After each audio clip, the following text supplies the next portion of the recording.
Here's another great statistic for you. So between 2011 and 2018, when most properties were, starting to get, the defaults were rolling through because of such a large backlog, self-storage had the lowest default rate of any asset class during that period of time. And in the last 20 years, in the rare occurrence that self-storage did default, it had the lowest average loss per default to a lender of only like 1.5% of their No loan amount. way.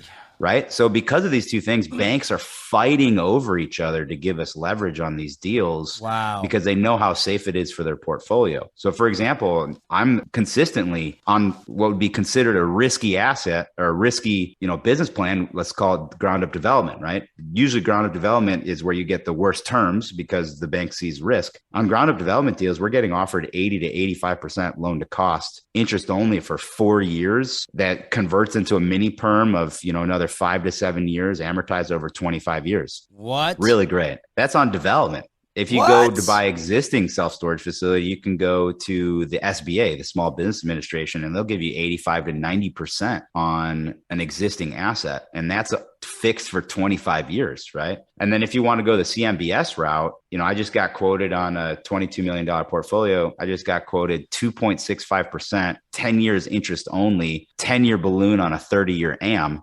And that's if I want to go the 10-year balloon route. I also have the ability to go to, smaller boutique life insurance companies, and they'll give me 25 on 25, 30 on 30. I saw one 40 years on 40 years, 40-year balloon on a 40-year amortization.